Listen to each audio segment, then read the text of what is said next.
सोलापूर महानगरपालिकेच्या अंतर्गत असलेल्या उर्दू व मराठी माध्यमांच्या शाळांमध्ये मोठ्या प्रमाणावर नियमबाह्य, बेकायदेशीर व केवळ तोंडी स्वरूपात शिक्षक बदल्या केल्या जात असल्याचा गंभीर व धक्कादायक प्रकार समोर आला आहे। शासनाच्या शिक्षक बदली नियमावली, सेवा शर्ती आणि शिक्षण विभागाच्या परिपत्रकांना बगल देत काही जबाबदार अधिकाऱ्यांच्या संगनमताने हे गैरप्रकार सुरू असल्याचा आरोप भ्रष्टाचार विरोधी मंच यांच्या वतीने करण्यात आला आहे। भ्रष्टाचार विरोधी मंचच्या शिष्टमंडळाने हातात फलक घेऊन तीव्र निदर्शने केली। फलकांवर तोंडी बदल्या बंद करा, शिक्षणात भ्रष्टाचार नको, विद्यार्थ्यांचे भविष्य वाचवा अशा ठळक घोषणा झळकत होत्या। यावेळी भ्रष्टाचार विरोधी मंचचे संस्थापक अध्यक्ष सादिक शेख, मीर महमूद खान, मोहसिन बागवान, अकबर शेख, फैयाज मुल्ला, जिलानी बेग व इतर कार्यकर्ते उपस्थित होते। नमस्कार, मी सादिक शेख, संस्थापक अध्यक्ष भ्रष्टाचार विरोधी मंच महाराष्ट्र राज्य। आज सोलापूर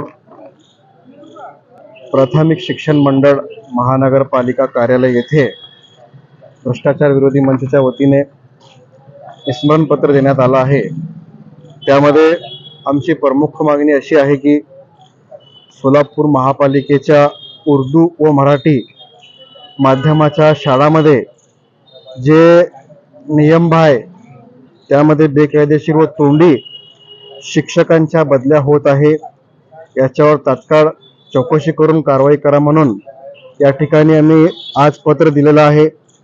याआधी देखील या विषयावर भ्रष्टाचार विरोधी मंचच्या माध्यमातून 23 जानेवारी 2026 रोजी आम्ही या ठिकाणी पत्र दिला होता, परंतु अद्यापही या विषयावर कुठलीही दखल या ठिकाणी घेण्यात आली नाही। म्हणून परत एकदा या ठिकाणी स्मरणपत्राद्वारे आज आम्ही या ठिकाणी त्याच विषयावर मागणी केलेली आहे।